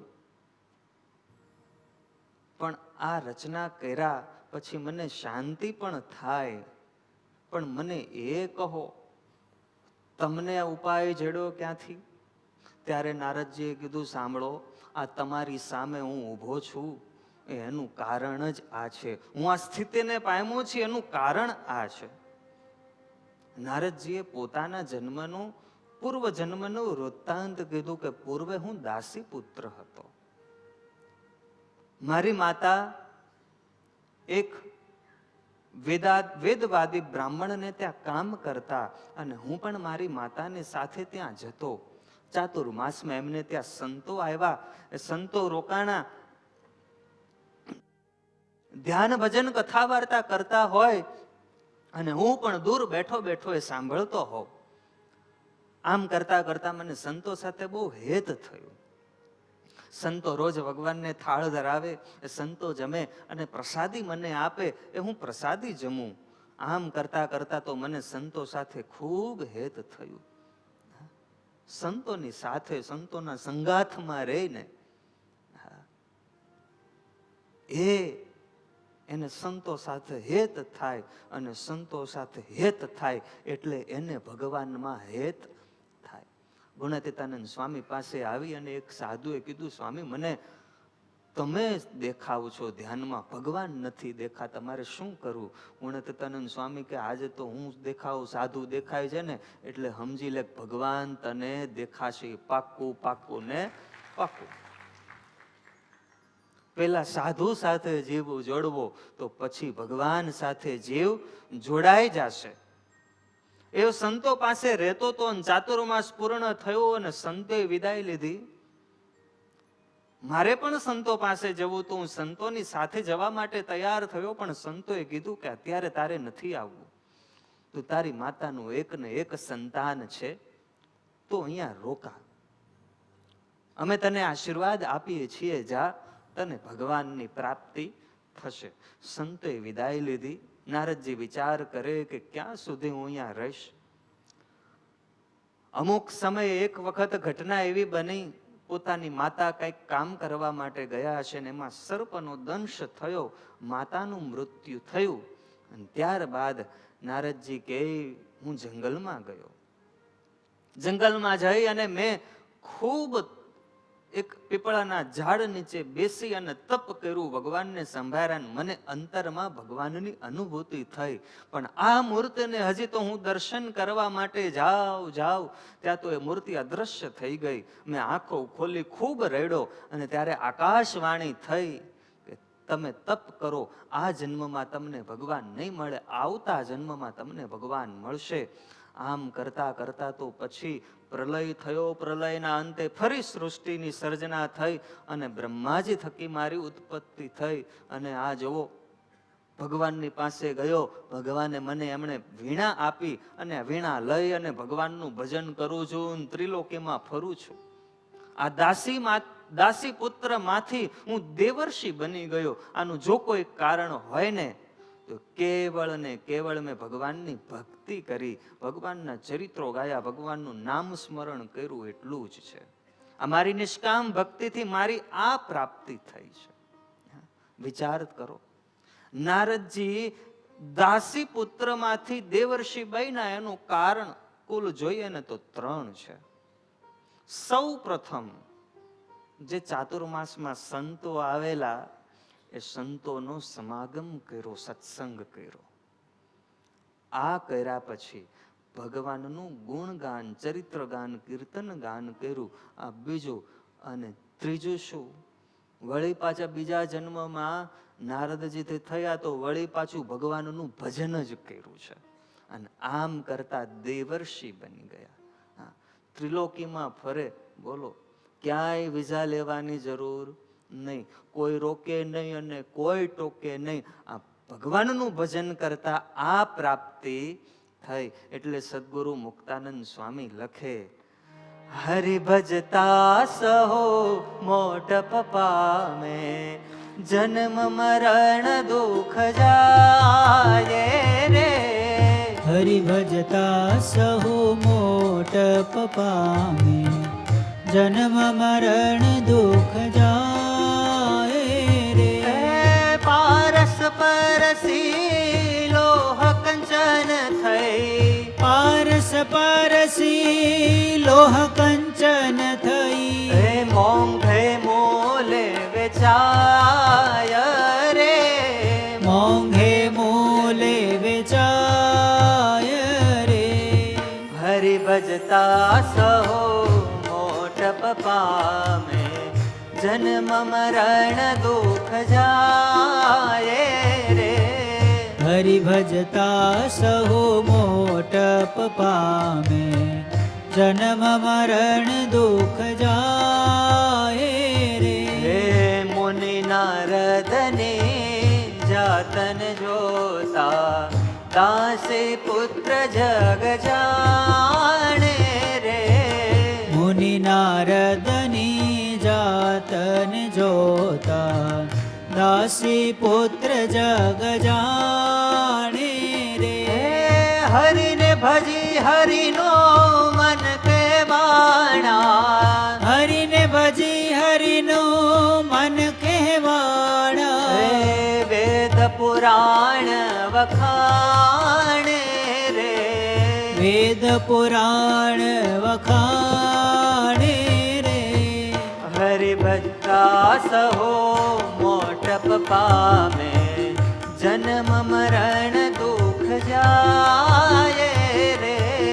હરિ ભજતા સહુ મોટપ પામે. જન્મ મરણ દુઃખ જાય ઓ રે. જન્મ મરણ દુઃખ જાય રે. જન્મ મરણ દુઃખ જાય રે. ભગવાનનું ભજન કર્યું હોય ને તો મોટપ મળે. કઈ મોટપ મળે ખબર છે? જ્યાં ગયા પછી કોઈ દિવસ અહીંયા પાછા ન આવવું પડે ને અક્ષરધામ રૂપી ત્યાં મુક્ત બનવાની મોટપ મળે. આ લોકમાં તો તમે કોઈક મોટાએ પ્રાપ્ત કરો એ આજે જઈને કાલે નથી. બહુ મહેનત કરો 5 વર્ષ ઈથી, અને એમાં ઉપાધિ કેટલી? હા, 17 ઉપાધિ હો. ક્યાંક હોટલમાં આગ લાગે ને ક્યાંક બોમ્બ ફૂટે ને કંઈક વંદા નીકળે ને કંઈક માછલી નીકળે ને આવું 17 વાના નીકળે. એના કરતા અક્ષરધામને એક વખત પામી જઈએ ને ત્યાં મુક્તની પદવી પ્રાપ્ત કરી લઈએ પછી આ કોઈ ઉપાધિ રહેતી નથી ને એના સિવાય એના જેવી બીજી કોઈ મોટપ નથી. નારદજીએ કીધું, આજે હું તમારી સામે ઊભો છું આ એટલા કારણે ઊભો છું. નારદજીએ વ્યાસજીને ચતુશ્લોકી ભાગવતજીનો ઉપદેશ આપ્યો અને ત્યારબાદ વ્યાસ ભગવાને આ ગ્રંથની રચના કરી. વળી શૌનકાદિક ઋષિએ પ્રશ્ન પૂછ્યો તે સુખદેવજી મહારાજ તો નિવૃત્તિ પરાયણ છે, તો એમણે આ ભાગવત સંહિતાનું અધ્યયન કેવી રીતે ને શા માટે કર્યું? ત્યારે સુત પુરાણીએ કીધું, સાંભળો, ભાગવતજીની રચના કર્યા પછી વ્યાસજીના મનમાં પરમ શાંતિનો અનુભવ થયો. એટલે વિચાર કર્યો કે હવે આ આનંદનો અનુભવ હું સૌને કરાવું, એટલા માટે મારે શું કરવું? આનો પ્રચાર પ્રસાર કેવી રીતે કરવો? આના માટે કોઈ યોગ્ય અધિકારી હોવો જોઈએ. અને દ્રષ્ટિ કરતા એમની નજર પોતાના જ પુત્ર સુખદેવજી મહારાજ ઉપર પડી. આ તો કાંઈ એવું નહોતું કે ભૂવો ધૂણે અને ઘર પોતાના શ્રીફળ ભણી નાખે, આવું નહોતું. પણ પાત્રતા હતી સુખદેવજી મહારાજમાં. એમના જેવા બીજા કોણ આવા મોટા પરમહંસ હોઈ શકે? જન્મતા જ પરમહંસ હતા, જન્મતા જ ઘર છોડીને ચાલ્યા ગયા છે. એને આ ભાગવત હું ભણાવું પણ એ હશે ક્યાં?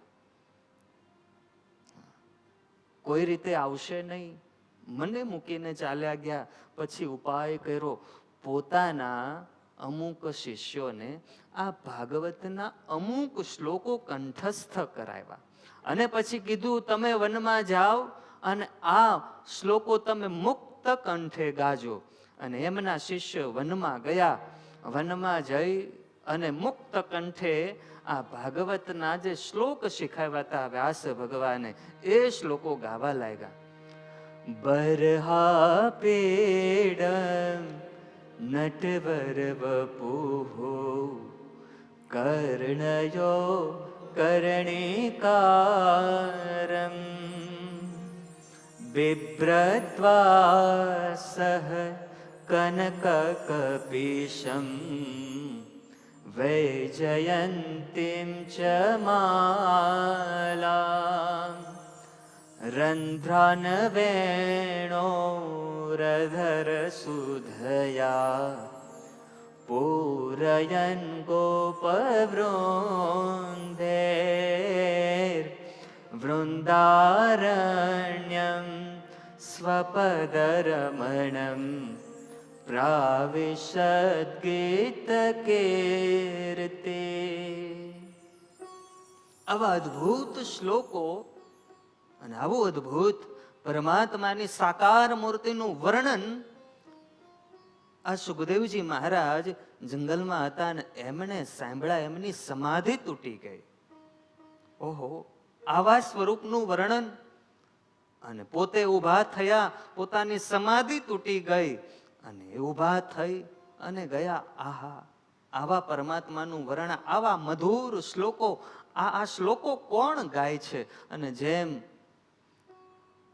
લોહ ચુંબક હોય એ લોખંડને પોતાની તરફ આકર્ષે, આ શ્લોકોએ સુખદેવજી મહારાજને પોતાની તરફ આકર્ષ્યા. આ શિષ્યો પાસે ગયા અને કીધું, હજુ 2-4 શ્લોકો સંભળાવો ને. શિષ્યો કે અમને તો આવા 2-4 જ આવડે છે. તો હજુ આવા કેટલા શ્લોકો છે? આનો તો આખો મોટો ગ્રંથ છે, 18,000 શ્લોકો છે આવા તો. ઓહો, આ ગ્રંથની રચના કોણે કરી છે? આ ગ્રંથની રચના અમારા ગુરુદેવ વેદ વ્યાસજીએ કરી છે. શું વાત છે! સુખદેવજી મહારાજને થયું, વેદ વ્યાસજી તો મારા પિતા છે, ક્યાં છે? મને એમની પાસે લઈ જાઓ. અને એમની પાસે લઈ ગયા. પોતાના પુત્રને જોઈ વ્યાસ ભગવાનને ખૂબ આનંદ થયો. જે વાત્સલ્ય ભાવ હતો એ પોતાના પુત્રને પાછો ન લાવી શક્યો, એ જ આ ભાગવતનો જે ભાવ હતો ને એ પોતાના પુત્રને પાછો લાવ્યો. આ જોઈ વ્યાસ ભગવાનને ખૂબ આનંદ થયો. ભાગવત ગ્રંથ એ સુખદેવજી મહારાજ વ્યાસ ભગવાન પાસે ભણ્યા. પછી ગુરુ દક્ષિણામાં શું આપવું આવું કીધું, એટલે વ્યાસ ભગવાને કીધું, આનો પ્રચાર પ્રસાર તમે કરો. સુખદેવજી મહારાજ નીકળ્યા. પરીક્ષિત રાજા અનશન વ્રત લઈ અને ગંગા કિનારે બેઠા છે. અને ત્યારે સુખદેવજી મહારાજે આ ભાગવતની કથા પરીક્ષિત રાજાને સંભળાવી. આ કથા છે એ ભાગવતની કથા પરીક્ષિત રાજાએ સાંભળી અને ત્યારે એમનો પછી 7 દિવસમાં મોક્ષ થયો. એટલે સૌનકાદિક ઋષિએ વળી પૂછ્યું કે અમને આ પરીક્ષિત રાજાની કથા સંભળાવો. આ પરીક્ષિત રાજા કોણ હતા? અને વળી એમનું આ મૃત્યુ 7 દિવસમાં કેમ થવાનું હતું? આ બધી જ કથા અમને સંભળાવો. એટલે પછી સુત પુરાણીએ સૌનકાદિક ઋષિઓને મહાભારતની થોડીક કથા સંભળાવે છે. અશ્વત્થામાએ જે ક્રૂર કૃત્ય કર્યું, મહાભારતનું યુદ્ધ ખેલાણું, છેલ્લે માત્ર ને માત્ર કૌરવ પક્ષમાં એક દુર્યોધન બચેલો. અને ભીમે પણ દુર્યોધનને લલકાર્યો ને એના સાથે યુદ્ધ કર્યું, એની જાંઘમાં ગદા મારીને એની મૃતપ્રાય બનાવી દીધો. દુર્યોધન રાત્રે બસ મરણ પથારીએ બેઠેલો છે ને એ વખતે અશ્વત્થામા આવ્યો. આવીને કીધું, દુર્યોધન તું તો મારો મિત્ર છો, તે મને આ યુદ્ધમાં સેનાપતિ ન બનાવ્યો ને એટલે તું આ યુદ્ધ હાર્યો. કોઈએ બહુ સુંદર વ્યાખ્યા કરી કે મહાભારતના યુદ્ધમાં દરેક પક્ષમાં ચડિયાતી સેના કૌરવો પાસે હતી. પાંડવો તો 5 જ હતા, એમના કરતા અડધી સેના હતી, છતાંય વિજય કેમ થયો? તો એક તો કારણ હતું કૃષ્ણ નારાયણ પાંડવોના પક્ષમાં હતા, અને બીજું કારણ બતાવ્યું, એમાં બધાય એ વાટ જોઈને બેઠા હતા, હું સેનાપતિ બનું ને ત્યારે હું યુદ્ધ કરવા માટે જાઉં. દરેક વ્યક્તિ એ વાટ જોઈને બેસતો હતો. એક સાથે મળીને કોઈ યુદ્ધ કરતા નહોતા. એટલા માટે પણ કૌરવોનો પરાજય થયો. અશ્વત્થામા કે તું મને સેનાપતિ બનાવી દે. દુર્યોધને પોતાના લોહીથી અશ્વત્થામાના વાલમાં ચાંદલો કરી દીધો. એક ક્ષત્રિયનું લોહી બ્રાહ્મણના કપાળ ઉપર લાગ્યું છે. જા, આજથી તું સેનાપતિ. અશ્વત્થામા આવ્યો, વિચાર કર્યો, આની સામું તો જવાય નહીં, આ બધા હારી રહ્યા તો મારું તો શું ઉપજે. એક ઝાડવા નીચે બેઠો ને એમાં જોયું કે વૃક્ષ ઉપર એક ઘુવડ, એક કાગડા હતા. એ કાગડા સુતેલા કાગડાને માર્યા. આ દ્રશ્ય જોયું એટલે વિચાર કર્યો, તો આવી જ રીતે પાંડવો સૂતા હોય તો એને હું મારું. આમ કાકોલુક ન્યાયથી મારી શકું આવો વિચાર કરી અને પોતે પાંડવોની છાવણી તરફ ગયા. આ બાજુ કૃષ્ણ પરમાત્મા આ બધાએ ઉજવણી કરી અને સુતેલા ઘસઘસાટ, હવે તો કોઈ વૈધું નહોતું અને યુદ્ધ પૂરું થયેલું ને ઘસઘસાટ ઊંઘતા હતા. એમાં કૃષ્ણ પરમાત્મા આવ્યા અને જગાડ્યા. હજી તો સવારના 3-4 વાગ્યાનો સમય, બ્રાહ્મ મુહૂર્ત, બધાને જગાડ્યા. કોઈએ પ્રશ્ન ન પૂછ્યો, પ્રભુ શું કામ અત્યારે વહેલા જગાડ્યા? કૃષ્ણ પરમાત્માએ કીધું ચાલો પ્રભુ, ક્યાં? ગંગા કિનારે સ્નાન કરવા માટે જવાનું છે. અને 5 પાંડવો કૃષ્ણ પરમાત્માની સાથે નીકળ્યા. એમના 5 પુત્રો હતા, એમને જગાડ્યા. અને એ બધા કે અમારે હોવું છે. ઘણી વાર આવું થાય, ભગવાન તો આપણને જગાડતા હોય પણ આપણને સુવામાં વધુ માલ હોય. એ તો સુધાર્યા. પાંડવો ભગવાનની સાથે ગયા, પણ જ્યાં પાછા આવ્યા ત્યાં તો દ્રૌપદીનું કરુણ રુદન સાંભળ્યું.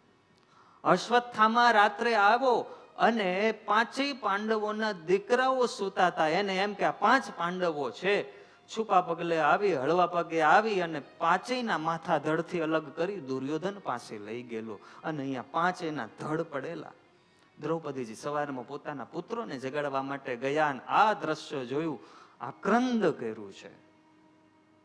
દ્રૌપદીનો અવાજ સાંભળી 5 પાંડવો આવ્યા અને અર્જુને જોયું, પ્રતિજ્ઞા લીધી, આવું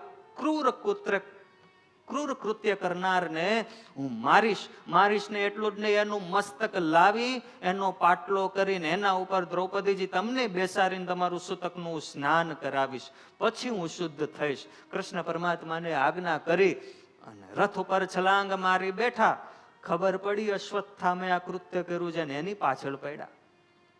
બાણો મારી અશ્વત્થામાનો રથ ધ્વસ્ત કરી નાખ્યો. અશ્વત્થામાને ખબર પડી હવે મારું આવી બન્યું છે. કારણ કે દુર્યોધને ચેતવા હતા કે હવે તું ભાગવા માંડ, તું આ 5 પાંડવોના મસ્તક લઈને નથી આવ્યો, પણ તું આ 5 પાંડવોના નિર્દોષ પુત્રના મસ્તક લઈને આવ્યો છો.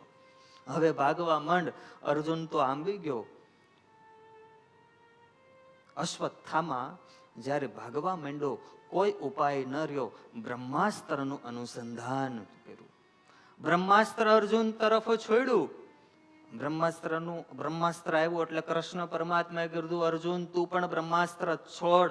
અને આ બાજુ અર્જુને પણ બ્રહ્માસ્ત્ર છોડ્યું. 2 બ્રહ્માસ્ત્ર ભેગા થયા. પૃથ્વી ડગડગવા લાગી.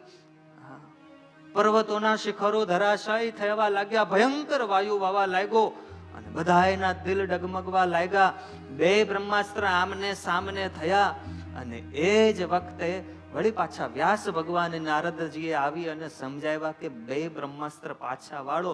અર્જુને તો બ્રહ્માસ્ત્ર પાછું વાળ્યું, પણ અશ્વત્થામાને બ્રહ્માસ્ત્ર પાછું વાળતા આવડતું નહોતું. એટલે કૃષ્ણ પરમાત્માના કહેવાથી અર્જુને અશ્વત્થામાનું બ્રહ્માસ્ત્ર પાછું વાળ્યું. અને પછી અશ્વત્થામાને પકડી અને દોરડાથી પશુને બાંધીને એમ બાંધી અને છાવણીમાં લાવ્યા. અને જ્યારે આવું દ્રશ્ય જોયું, દ્રૌપદીનું કોમળ હૃદય દયાથી ભરાઈ આવ્યું. ગુરુ પુત્રને છોડી દો. ભલે એણે 5 પુત્રોની હત્યા કરી હોય, પણ છોડી દો. અર્જુને કીધું, દ્રૌપદીજી વિચારીને બોલજો. આતતાઈ છે, આને હણવામાં કોઈ દોષ નથી. એણે એના ધર્મને છોડી દીધો છે. દ્રૌપદીજી કે એણે એના ધર્મને છોડી દીધો હોય તો શું આપણે આપણા અધર્મને છોડી દેવાનો? માટે આને માફ કરી દો. દ્રૌપદીજી અશ્વત્થામાને વંદન કર્યા. ભીમ તો કે નહીં હો, ભલે બધાય ના પાડે, પણ હું તો ગદા લઈને આનું હમણાં માથું વધેરી નાખું. ભીમ કે નહીં, અર્જુન અત્યારે ને અત્યારે એને મારો. દ્રૌપદીજી ના પાડે. યુધિષ્ઠિર મહારાજા કે અર્જુન રહેવા દે, એને મારવો નથી. પછી કરવું શું? એક મોટા ભાઈ કે મારો, બીજા મોટા ભાઈ કે નથી મારવાનું. ધર્મ સંકટ આવ્યું. અર્જુને કૃષ્ણ પરમાત્મા સામું જોયું, પ્રભુ શું કરું? જો મારું તો બ્રહ્મ હત્યાનું પાપ લાગે, ને ન મારું તો મારી પ્રતિજ્ઞાનો ભંગ થાય. માટે સરકાર તમે નિર્ણય આપો. કૃષ્ણ પરમાત્મા કહે, જો સાંભળો, આમાં તો એવું છે, એ બ્રાહ્મણ હોય, ગમે તેવો પતિત હોય, પણ એને વધ ન કરવો એમ શાસ્ત્રનું વિધાન છે.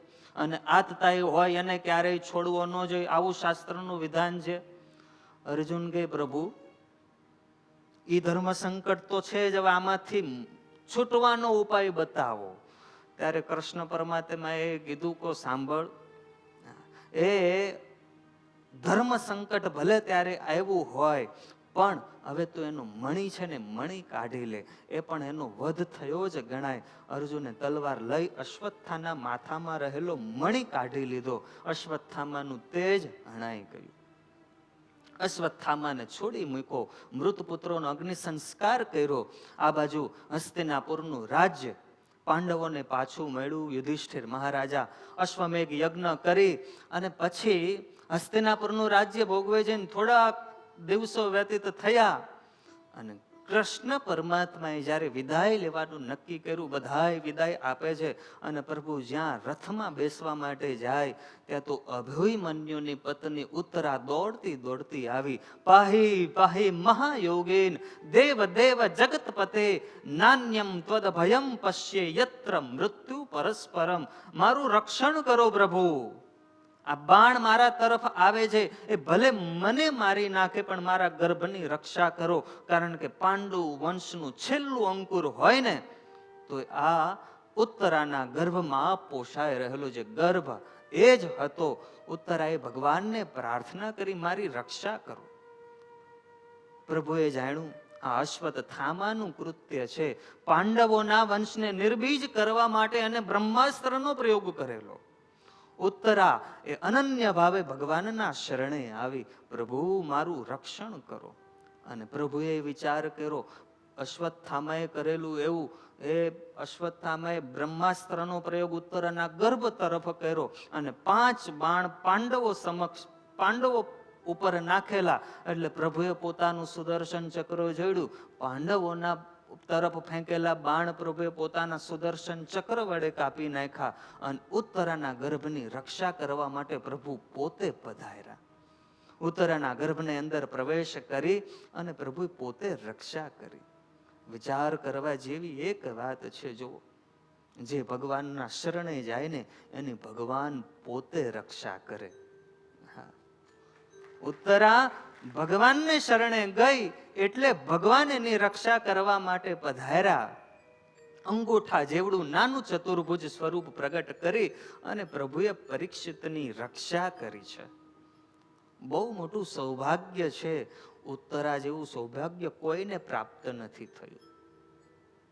જોઈએ આ સૃષ્ટિમાં કયાધુએ પ્રહલાદજીને પોતાના ગર્ભમાં ધારણ કર્યા. એક ભગવાનના ભક્ત, એ લાભ મળ્યો. કુંતા માતાએ પાંડવોને ધારણ કર્યા, ભગવાનના ભક્તો. અરે માં કૌશલ્યાએ ભગવાન રામને ધારણ કર્યા. દેવકીએ શ્રી કૃષ્ણ પરમાત્માને ધારણ કર્યા. આ દરેક માતાના સૌભાગ્યની શું વાત કરવી. કોઈ કે ભગવાનને ધારણ કર્યા છે તો કોઈએ ભગવાનના ભક્તને ધારણ કર્યા છે. પણ ઉત્તરાના ભાગ્ય કેવા, એને ભક્તને ધારણ કર્યા અને ભગવાનને ધારણ કર્યા. કૃષ્ણ પરમાત્મા પણ એના ગર્ભમાં ગયા. ભગવાને ઉત્તરાના ગર્ભની રક્ષા કરી અને ત્યારબાદ સમય જતા પરીક્ષિત રાજાનો જન્મ થયો. વળી પાછા પરીક્ષિતના જન્મ પછી કૃષ્ણ પરમાત્મા દ્વારિકા જવા માટે તૈયાર થયા અને એ બધાએ વિદાય આપી. એક રથની ઉપર એક પગ પોતાનો મૂક્યો ને એક પગ હજુ નીચે છે. જ્યાં ચડવા માટે જાય ને ત્યાં કુંતી માતા આવ્યા. આવીને પ્રાર્થના કરી, 2 હાથ જોડ્યા. કૃષ્ણ પરમાત્મા કે ફઈ તમારે મને નમસ્કાર ન કરવાના હોય. ફઈબા કે તમે તમારી માયાનો જાદુ મારા ઉપર ન ચલાવો. હું ફસાવાની નથી. તમે વસુદેવના દીકરા છો. પણ આજે ચૂપચાપ ઉભા રહો. આજે તમે મારી વાત સાંભળો. હું બરાબર જાણી ચૂકી છું તમારા અવતારનું પ્રયોજન શું છે. શું છે કૃષ્ણ પરમાત્મા કે સાંભળો, તમે કેવળ ને કેવળ મારા માટે જ અવતાર ધાર્યો છે. તમે ભલે વસુદેવ દેવકી થકી તમારો જન્મ થયો હોય, પણ તમે કેવળ મારા માટે અવતાર ધારણ કર્યો છે. કૃષ્ણ પરમાત્મા કે એવું તમે કેમ માન્યું? કે સાંભળો, કંસે 6 પુત્રોને મારી નાખ્યા, છતાંય તમે એમની રક્ષામાં ન ગયા, અને મારા તો 5 પુત્ર હતા. અરે મારા પુત્રોને મારવા માટે કેટલાય ષડયંત્રો થયા, પણ છતાં દરેક વખતે તમે મારી અને મારા પુત્રની રક્ષા કરી. એટલા માટે હું જાણું છું કે તમે કેવળ ને કેવળ મારા માટે જ અવતાર ધારણ કર્યો છે. ભગવાન આ લોકમાં આવે છે ને એ પોતાના ભક્તોના માટે આવે છે. ઓરડાના પદમાં મહારાજે કીધું, હું તો તમ કારણે રે હે આવ્યો ધામ થકી ધરી દે. શા માટે આવ્યા છે ભગવાન? આપણા માટે આવ્યા છે. એમને આપણા સિવાય બીજું કોઈ પ્રયોજન નથી. કુંતી માતાએ કીધું, પ્રભુ મારે આજે કંઈક માંગવું છે, તમે આપશો? અરે માં, તમે જે માંગો એ આપીશ. આ હસ્તિનાપુરનું રાજ્ય મળી ગયું, હવે તમારે શું માંગણી કરવી છે? પ્રભુ મારે એક માંગણી કરવી છે. વિપદ સંતુ ન શશ્વત તત્ર તત્ર જગત ગુરો ભવતો દર્શનમ યત સ્યાત અપુનર્ભવ દર્શનમ. અમને ડગલે ને પગલે વિપત્તિ આપો. દુઃખની માંગણી કરી. કૃષ્ણ કહે, પણ દુઃખની માંગણી શું કામ કરો છો? અને ત્યારે કુંતી માતાએ કીધું, કારણ કે ભવતો દર્શનમ યત સ્યાત, જ્યારે જ્યારે અમારે દુઃખ પડ્યું છે ને ત્યારે તમારે દર્શન થયા છે, અને જ્યારે આવું સુખ આવ્યું ને ત્યારે તમે અમને છોડીને જાઓ છો. એટલા માટે હું દુઃખની માંગણી કરું છું, જેથી કરી અને તમે અમારાથી દૂર ન જાઓ. ભગવાનની પાસે માંગણી કરવી હોય ને તો આ માંગણી કરવી, જેણે કરીને ભગવાન આપણી પાસે રહી. મંજુ કેશાનંદ સ્વામી કેવી અદ્ભુત માંગણી કરી. રસિક પિયા ઘનશ્યામ રે મોસે દૂર ન જાના, મોસે દૂર ન જાના પિયા, મોસે દૂર ન જાના રે. રસિક પિયા ઘનશ્યામ રે મોસે દૂર ન જાના. આવી માંગણી કરી કૃષ્ણ પરમાત્મા વળી પાછા રોકાણા. આ ભક્તોનો ભાવ હોય ને તો ભગવાન રોકાય. ઉત્તરાએ પ્રાર્થના કરી, ભગવાન રોકાણા. માં કુંતીએ પ્રાર્થના કરી, વળી પાછા ભગવાન રોકાણા. એક દિવસની વાત છે, યુધિષ્ઠિર મહારાજા શોકમાં બેઠેલા. એટલે કૃષ્ણ પરમાત્માએ પૂછ્યું, આટલું બધું શોક શા માટે? કે આવું મોટું ભયંકર યુદ્ધ થયું, આ રાજ્ય માટે અનેક અક્ષૌહિણી સેનાનો નાશ થયો, મેં મારા સંબંધીઓનો નાશ કર્યો. આ નરકની યાતના ભોગવતા ભોગવતા હવે હું ક્યારે છૂટીશ? પછી તો સ્વયં વ્યાસ ભગવાને સમજાવ્યા, કૃષ્ણ પરમાત્માએ સમજાવ્યા, અનેક ઋષિ મુનિઓ સમજાવ્યા, પણ શોક ટેળો નહીં. પછી યુધિષ્ઠિર મહારાજને લઈ અને ભીષ્મ પિતામહ પાસે આવ્યા. ભીષ્મ પિતામહ પાસે આવ્યા અને ઉભા રહ્યા. કૃષ્ણ પરમાત્મા ભીષ્મ પિતામહ પાસે આવ્યા એટલે અનેક ઋષિ મુનિઓ પણ આવ્યા. 5 પાંડવો, કૃષ્ણ પરમાત્મા, ભીષ્મ પિતામહ હજી તો બાણ સૈયા ઉપર સૂતા છે. એમણે નક્કી કર્યું છે કે ઉત્તરાયણનું પર્વ આવે ત્યારે હું મારા દેહનો ત્યાગ કરીશ. હજુ ઉત્તરાયણના પર્વની આવવાની વાર છે. 5 પાંડવો ગયા, વંદન કર્યા. એટલે પિતામહે અર્જુનને પૂછ્યું, અર્જુન આને ઓળખે છે? કૃષ્ણની સામુ દ્રષ્ટિ કરતા કહ્યું, અર્જુન આને ઓળખે છે? અર્જુન કે હા પિતામહ, આ તો વસુદેવના પુત્ર વાસુદેવ શ્રી કૃષ્ણ છે. ત્યારે ભીષ્મ પિતામહે કીધું, અર્જુન આ માત્ર શ્રી કૃષ્ણ નથી, આ ભગવાન છે, આ સાક્ષાત ભગવાન છે. તું જેને મંત્રી માને છો, તું જેને દૂત માને છો, તું જેને સારથી માને છો, તું જેને મિત્ર માને છો ને, સાક્ષાત શ્રી કૃષ્ણ છે. ભગવાનની ઓળખાણ કરાવી ભીષ્મ પિતામહે. પછી ભીષ્મ પિતામહે કીધું, પિતામહે કૃષ્ણ પરમાત્માને કીધું, પ્રભુ આ દાસની એક ઈચ્છા છે, આ ઈચ્છા પૂરી કરશો? પ્રભુ શું ઈચ્છા? ભીષ્મ પિતામહને પૂછ્યું કૃષ્ણ પરમાત્માએ, શું ઈચ્છા છે?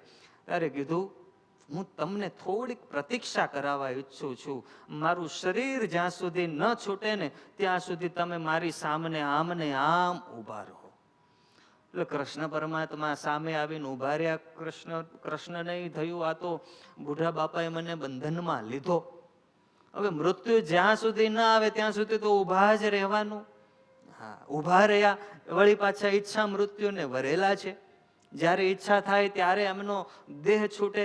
ઉભા રહ્યા કૃષ્ણ પરમાત્મા એટલે વળી પાછું કીધું, હા પ્રભુ, જબ તક ખડે રહે ऐसे ही नहीं मुस्कुरा कर खड़े रहो क्योंकि आपकी मुस्कान में अद्भुत जादू है.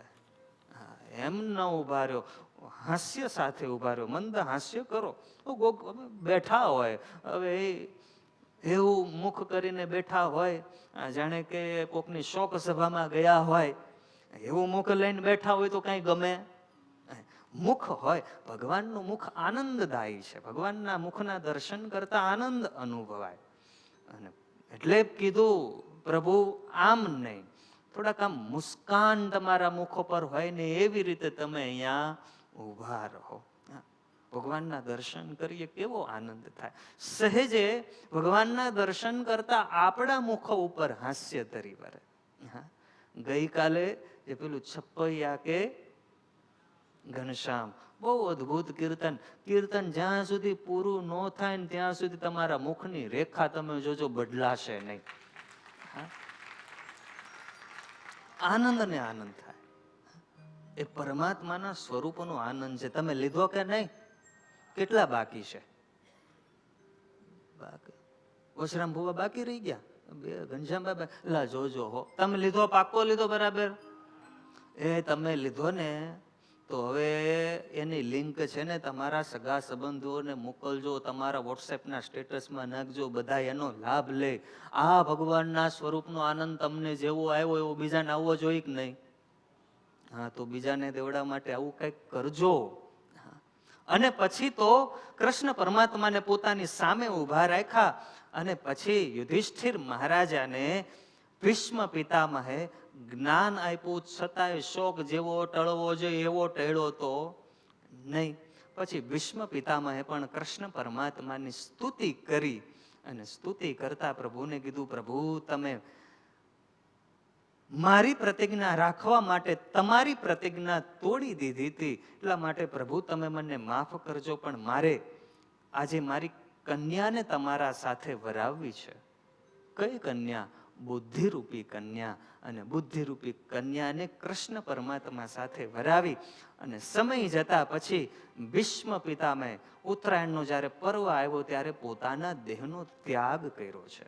ત્યાં સુધી કૃષ્ણ પરમાત્મા, જ્યાં સુધી ભીષ્મ પિતામહ ધામમાં ન ગયા ને ત્યાં સુધી એમના સમક્ષ ઉભા રહ્યા. આ એક ભક્તની તાકાત છે કે ભગવાનને ઉભા રાખી શકે. એ ભક્તિ છે. ભીષ્મ પિતામહ ધામમાં ગયા અને હવે કૃષ્ણ પરમાત્મા દ્વારિકા જશે અને દ્વારિકામાં એ પ્રભુ લીલા કરશે. અને પછી વળી આ ભાગવતની આગળની કથા છે એ વહાલા ભક્તજનો આપણે આવતીકાલે બરાબર 9 કલાકે સાંભળીશું. અત્યારે 2 મિનિટ હરિનામ સંકીર્તન સાથે આજની કથાને વિરામ.